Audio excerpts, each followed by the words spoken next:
el día de hoy en la madrugada de hoy se dio a conocer el premio el premio Nobel de Economía. Fue para 3 economistas que han estudiado por qué países ricos son ricos y otros pobres y han documentado que las sociedades más libres y abiertas tienden más posibilidades de prosperar. Sociedades más libres y abiertas tienen más posibilidades de prosperar. Bueno, voy a disentir un Más poco. libres y abiertas. Sí, voy a disentir un poco en eso, pero no es necesariamente, no resumiría eso lo de ellos, pero dice, el despacho dice que Daron Acemoglu, Simon Johnson O Simon Johnson. y James Robinson han demostrado la importancia de las instituciones sociales para la prosperidad de un país, dijo el Comité del Nobel de la Academia Sueca de Ciencias, que lo anunció en Estocolmo, la designación de este premio. Acemoglu y Johnson trabajan en Massachusetts Institute of Technology, mientras que Robinson realiza sus investigaciones para la Universidad de Chicago. Jacob Stevenson, presidente del Comité del Premio en Ciencias Económicas, dijo que su análisis ha proporcionado una comprensión mucho más profunda de las causas fundamentales de por qué los países fracasan o tienen éxito. La Academia Sueca contactó con Acemoglu, que estaba en Atenas, Grecia, para intervenir en una conferencia. El experto, de 57 años y nacido en Turquía, dijo estar sorprendido y en shock por el reconocimiento. Uno nunca espera algo como esto, dijo Acemoglu. Añadió que la investigación premiada subraya el valor de las instituciones democráticas. Creo que en términos generales, el trabajo que tenemos hace favores a la democracia, dijo en una llamada telefónica con el Comité del Nobel y periodistas en Estocolmo. Sin embargo, añadió que la democracia no es una panacea. Introducir la democracia es muy difícil. Cuando introduces las elecciones, eso en ocasiones crea conflictos. Sí, por eso llama mucho la atención la definición así de entrada de que las sociedades, porque sonaba a Lorenzo Córdoba, ¿no? A esa tesis de que ya con democracia electoral se resuelve todo. Y no es cierto. Se necesita la democracia económica para empezar. O sea, se necesita una democracia participativa, una democracia que llegue a todos. No si ahí tengan sus elecciones y ya con eso entreténganse. No es cierto. Eso no es ninguna receta. Bueno, pero también dice uno de los premiados, Alejandro, Robinson, de 64 años de edad, en una entrevista con la agencia AP, por ejemplo, que él duda que China pueda mantener su prosperidad económica mientras mantenga un sistema político represivo. Dice, hay muchos ejemplos en la historia del mundo de sociedades como esa que funcionan bien durante 40 o 50 años. Lo que se ve es que eso nunca es sostenible. A la Unión Soviética le fue bien durante 50 o 60 años. Robinson dijo que muchas sociedades han hecho con éxito la transición a lo que él, Acemoglu y Johnson llaman una sociedad inclusiva. Miren Estados Unidos, dicen, este era un país de esclavitud, de privilegios, donde a las mujeres no se les permitía participar en la economía ni votar. Todos los países que actualmente son relativamente inclusivos y abiertos hicieron esa transición. En el mundo moderno se ha visto eso en Corea del Sur, en Taiwán, en Mauricio. A ver, ahí es donde yo disiento, porque creo que tienen que irse un poquito más lejos. Sí, también se refieren a México, Alejandro. Sí, de hecho, el libro de ellos, el más promocionado y donde ellos aterrizan como equipo sus tesis, se llama ¿Por qué fracasan los países? Los orígenes. ¿Por qué fracasan los países? Y su primer ejemplo es México. Ahí empiezan, de hecho, su crónica de Nogales. Sí, de hecho en su trabajo, estos premiados con el Nobel de Economía ponen de ejemplo a Nogales, Sí. en la frontera entre Estados Unidos y México. Pese a compartir la misma geografía, clima, muchos de los mismos ancestros y una cultura común, la vida es muy diferente a los dos lados de la frontera. Dicen, fíjense, los ganadores del Nobel de Economía. En Nogales, Arizona, en el lado norte, la población es relativamente acomodada y vive vidas largas, y la mayoría de los niños se gradúa en la escuela secundaria. Al sur, en el Nogales mexicano, en Sonora, la población en general se considera más pobre. El crimen organizado hace arriesgado iniciar y gestionar empresas. Resulta difícil destituir a políticos corruptos, aunque las posibilidades de lograrlo han mejorado, escribió el Comité del Nobel. La diferencia, según los economistas ganadores del premio, es un sistema estadounidense que protege los derechos a la propiedad y da a los ciudadanos voz en su gobierno. Acemoglu expresó su preocupación el lunes porque las instituciones democráticas en Estados Unidos y en Europa pierden apoyo a la población.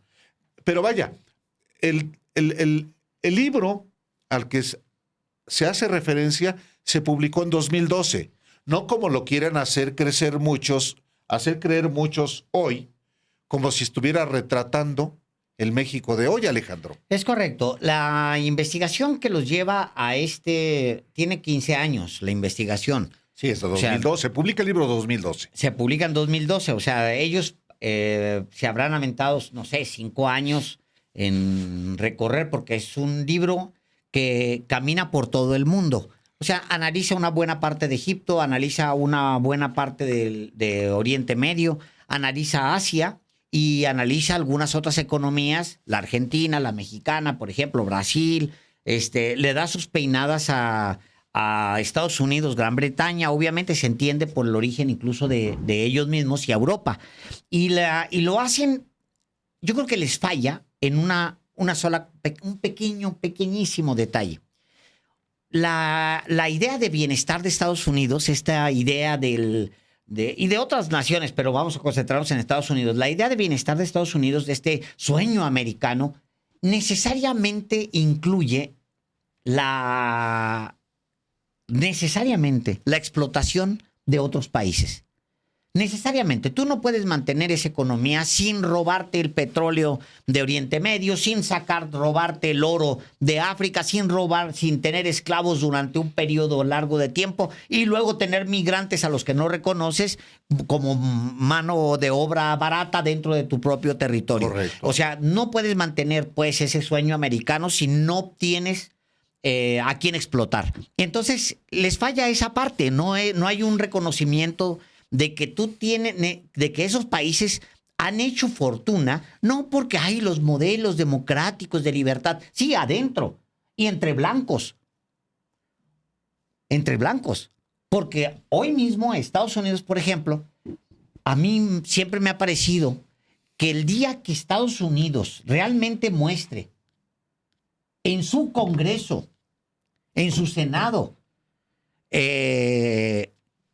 a latinos, a mexicanos en particular, no voy a hablar de latinos porque me choca esa palabra, a mexicanos, que haya chinos ahí, haya japoneses, el día que haya negros o afrodescendientes en ese Congreso, ese día voy a considerarlo una democracia funcional.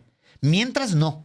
Esos congresos están llenos, y los blancos. Congresos locales, de blancos para geriátrico, de 70 años para arriba. Gente que viene de los apellidos más renombrados, rimbombantes, sí, pues es el statu quo.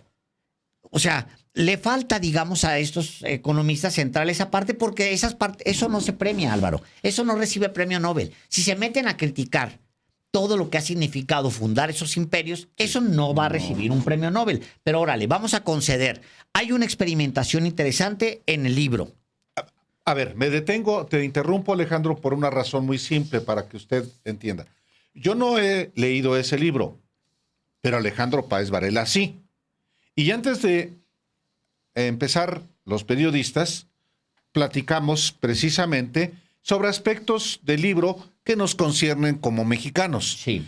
Y que en este momento, a partir de que se dio a conocer el premio a los autores de Por qué fracasan los países, los orígenes del poder, la prosperidad y la pobreza, Alejandro dice, a ver, momento, no es como se está interpretando. No, no, no. Además de lo que Alejandro acaba de decir, de eso que tiene como fallo una investigación como esta, que evidentemente no analiza la expoliación de Estados Unidos, de otros países y de la propia mano de obra de mexicanos allá, Sí, sí. hay otros asuntos relevantes, Alejandro.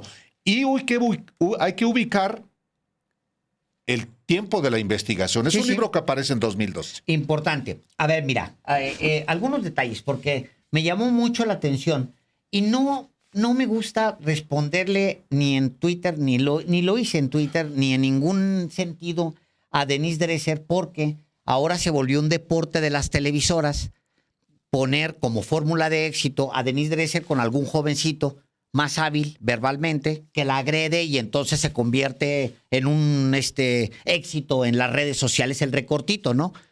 Le callan la boca a Denise Dresser, ¿no? Y permanentemente. A veces son anónimos. No, no, los recortes sí. Sí. No, pero me refiero a la fórmula. Ella. Que ya, Claro, ya parece que claro, usan claro. a Denise Dresser para golpearla en vivo y que sea un éxito el programa. No me parece a mí. Ya le ponen a alguien de otra generación para que la esté golpeando y ya es un éxito el programa. No me gusta. De hecho, ni me gusta citarla siquiera, pero ella dice, ella cita el libro y me llama mucho la atención porque ella es académica. Muchas de las reformas de AMLO, Morena, Sheinbaum corren en sentido contrario a lo que el camino señalan. No, es mentira. El libro, Álvaro, está escrito exactamente en el mismo tiempo en el que Andrés Manuel López Obrador, les guste o no, está hablando de la mafia del poder. El resumen de este libro, que tiene como 400 páginas, es una investigación robusta, pero tampoco es tan extensiva. El corazón de la investigación que hacen ellos es las élites empoderadas que se meten en los estados, que toman todas las instituciones, las élites económicas, políticas, que se apoderan de los estados nacionales. Esas élites provocan la disfuncionalidad del Estado. O dicho en otras palabras, las élites en el poder, las mafias en el poder, ¿te suena lo de mafias en el poder? Hombre. Las mafias en el poder provocan que los estados nacionales no crezcan, porque se dedican básicamente a expoliar a las poblaciones, a estarles sacando. Y luego, fíjate, el trabajo se da, la investigación se da durante la primavera árabe. Ellos cuentan, mientras estamos terminando de escribir esto, se está desarrollando la primavera árabe. No sabemos cuál va a ser el destino de Egipto, cuál va a ser el destino de todos los países que despertaron en su momento, pero en particular de Egipto. Muchos de los países que entran en la primavera árabe terminan peor, en una desestabilización, primaveras impulsadas por la CIA, por los poderes internacionales, ya sabemos todo La primavera eso, ¿no? árabe se da entre 2010 y 2012. Entre 2010 y 2012, es correcto. En Túnez se da la renuncia en 2011. Entre 2010 y 2012. Sí. Bueno, fíjate, se está desarrollando la primavera árabe. Y luego dicen, a partir de la primavera árabe, ellos se preguntan lo siguiente. Primer caso de estudio, Egipto. Ojo, leo textual. ¿Por qué Egipto es mucho más pobre que Estados Unidos? ¿Qué limitaciones existen para que los egipcios lleguen a ser más prósperos? ¿La pobreza de Egipto es inmutable o puede ser erradicada? Una forma natural de empezar a pensar en ello es ver qué dicen los propios egipcios sobre los problemas a los que se enfrentan y por qué se alzaron contra el régimen de Mubarak. Noha Hamed, de 24 años, trabajadora de una agencia de publicidad en el Cairo, dejó muy clara su opinión mientras se manifestaba en la plaza Tahrir. Sufrimos debido a la corrupción, dice ella, la opresión y la educación deficiente. Vivimos de un sistema corrupto que debe cambiar. Abro un corchete aquí, Álvaro. ¿Quién estaba diciendo en 2012? Sufrimos debido a la corrupción, la opresión y la educación deficiente. Vivimos en un sistema corrupto que debe cambiar. ¿Quién lo estaba diciendo en México? ¿Claudio X González? No. Santiago Krill, tampoco. Tampoco lo estaba diciendo Enrique Peña Nieto, ni mucho menos Vicente Fox Quesada, ni mucho menos Felipe Calderón. Lo estaba diciendo un movimiento y una persona en particular, Andrés Manuel López Obrador. Casi es la frase. Ese es el diagnóstico, Álvaro, que plantea de Egipto. Continúa entonces hablando, cita varios casos de gente en la calle que dice, pues es que es la corrupción, son las élites. Hosni Mubarak tiene tomado el poder desde hace mucho tiempo. Creo que llevaba ya para entonces 40 años. Tienen tomado el poder desde hace mucho tiempo. Necesitamos un cambio de régimen profundo, una transformación de fondo. Las palabras están aquí, tal cual, como te las estoy diciendo. Era 2012. ¿Quién lo estaba diciendo en México? López Obrador. No le tuerzan, porque era un movimiento que se daba allá. Allá se dio tranquilo, parecía que iba a ser de terciopelo, nada. Pregúntenle a Yemen. Yemen es ahorita un desastre. Desastre. Siria es un desastre. O sea, los estados nacionales se hundieron. Pero me voy a regresar al caso mexicano. Dicen los ganadores del premio Nobel, un poco más adelante, después de narrar el caso egipcio, donde la gente de la calle dice, hay muchos especialistas que están analizando lo mismo que nosotros y tienen su propio diagnóstico sobre lo que está pasando en todas estas naciones, empezando con Egipto. ¿Qué le pasa a Egipto? Bueno, dicen que le falta democracia, muchos. Otros dicen que les falta un tratado de libre comercio. Otros dicen que les falta. Nosotros creemos, sin embargo, dicen los autores del estudio, los premios Nobel, nosotros creemos que lo que les falta a esos países es acabar con la corrupción, acabar con las élites que tienen tomado el gobierno, élites económicas que tienen tomadas, ¿qué crees? Las cortes, Álvaro. Las cortes, los poderes judiciales. Dice, de acuerdo con los académicos y expertos, el hecho de que Egipto haya sido gobernado por reducidas élites que buscan su beneficio personal a costa de las sociedades parece irrelevante a la hora de comprender los problemas económicos del país. En este libro defenderemos que los que están en lo cierto son los egipcios de la plaza Tahrir y no la mayoría de los teóricos y comentaristas. De hecho, Egipto es pobre precisamente porque ha sido gobernado por una reducida élite que ha gobernado la sociedad en beneficio propio a costa de la mayor parte de la población. El poder político se ha concentrado en pocas manos y se ha utilizado para crear una gran riqueza para quienes lo ostentan, como la fortuna valorada, según parece, en 70,000 millones de dólares, acumulada por el expresidente Mubarak. Los perdedores han sido los egipcios, como ellos mismos saben de sobra. Agrega, mostraremos que esta interpretación de la pobreza egipcia, la interpretación del pueblo, aparece para dar una explicación general de por qué los países son pobres. Mostraremos que países como Corea del Norte, Sierra Leona o Zimbabue son pobres por la misma razón que por lo que es Egipto. Otros, como Gran Bretaña y Estados Unidos, se hicieron ricos porque sus ciudadanos derrocaron a las élites que controlaban el poder y crearon una sociedad en la que los derechos políticos estaban mucho más repartidos. Y ahí yo le agregaría, y también crearon sociedades donde explotaban a otros países y adentro a los esclavos. Un poco más adelante, Álvaro, llamo tu atención y la atención de ustedes que nos ven, porque el gran ejemplo que ponen, así como es el gran ejemplo la familia del dictador Hosni Mubarak en Egipto, se van por nación explicando por qué es necesario una transformación casi de la vida pública de México. Lo digo una renovación tajante. Completa. Acabar, hacer una transformación de principio a fin, pero hacerlo democráticamente. Ahí está en el libro. Democráticamente. Llegar al poder y iniciar una transformación. ¿Te suena parecido eso? Pues sí. Bueno, es que... su gran ejemplo. Me voy rapidísimo porque es una maravilla del libro y les va a dar mucha luz. Dice, después de que regresa de Nogales, hablan de Nogales, ya sabes, ¿por qué si Nogales está partido en dos? Una parte en Estados Unidos y otra parte en México. México está tan jodido y acá es tan boyante. Yo les podría decir, porque muchos de estos trabajadores de aquí no les tienen que dar seguridad social cuando se cruzan a trabajar acá, como los juarenses, que nos vamos a trabajar El Paso sin seguridad social, porque no tienen ninguna responsabilidad y pagan allá menos y que a nos los pagan menos que a los otros.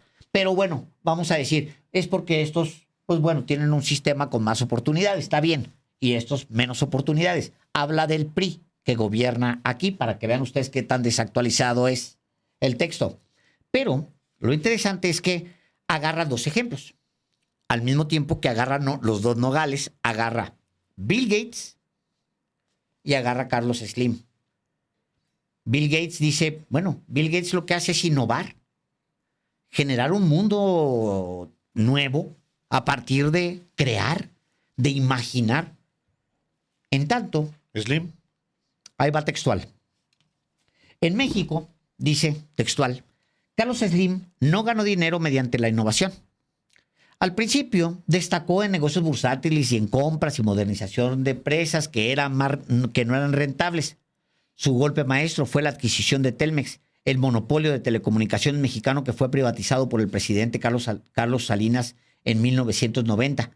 El gobierno anunció su intención de vender 51% de las acciones con derecho a voto, el 20% de las acciones totales, en la empresa en septiembre de 1989 y recibió ofertas en noviembre de 1990. A pesar de que Slim no hizo la oferta más elevada, un consorcio liderado por Grupo Carso ganó la subasta. Y en lugar de pagar las acciones inmediatamente, Slim consiguió retrasar el pago y utilizó los dividendos del mismo Telmex para pagar las acciones. Lo que una vez fue un monopolio público se había convertido en el monopolio de Carlos Slim y era enormemente rentable. Las instituciones económicas que hicieron que Carlos Slim fuera quien es son muy distintas de los Estados Unidos. Para un emprendedor mexicano, los obstáculos de entrada serían cruciales en todas las etapas de su carrera profesional. Estos obstáculos incluyen licencias caras de obtener, burocracia con la que lidiar, políticos y titulares de otros cargos que obstaculizan el camino y la dificultad de conseguir financiamiento en el sector financiero. A menudo confabulan con los titulares de los cargos con los que el emprendedor está tratando de competir. Estos obstáculos pueden ser insuperables y mantener al emprendedor fuera de las áreas lucrativas o ser su mejor amigo y mantener a distancia a los competidores. Evidentemente, la diferencia entre ambos casos radica en a quién conoce uno y en quién puede influir y si también a quién puede sobornar. Carlos Slim es un hombre ambicioso y con talento de origen relativamente humilde, procedente de una familia de migrantes libaneses que ha sido un maestro a la hora de obtener contratos exclusivos. Consiguió monopolizar el lucrativo negocio de las telecomunicaciones en México y posteriormente amplió su alcance al resto de América Latina. Y luego empieza a dibujar el monopolio de Carlos Slim y todas las prebendas que obtuvo ¿de quién? De Carlos Salinas de Gortari. Es decir, el capitalismo de compadres, el capitalismo salvaje. Vale mucho la pena el libro y vale mucho la pena que le hinquen el diente porque la interpretación es ridícula la que le están dando. Ridícula. Me avergüenza leer de verdad, ese tuit y lo repito, no me gusta responderle a Denise Dresser porque hizo deporte de las televisoras, poner a dos ahí a golpear o a uno a golpear a Denise Dresser. No me gusta eso. Pero es ridículo la comparación que hace atribuyéndole la investigación que es evidentemente sobre el neoliberalismo mexicano, a AMLO, a Morena o a Sheinbaum. Digo, tendrán sus errores, pero en particular esto es una injusticia atribuírselo. Es deshonestidad, Alejandro. Claro que es. Deshonestidad pura y llana, porque ¿qué tiene que ver lo que hoy está en curso con lo que estos autores publican hace, pues, 14 años, 12 años? En 2012 se publica este libro, ¿Por qué fracasan los países? Los orígenes del poder, la prosperidad y la pobreza. Y ya andan fascinados muchos extrapolando, pues, lo que ellos creen que dice el libro. Primero que lo lean. ¡Qué barbaridad! ¡Qué! En fin.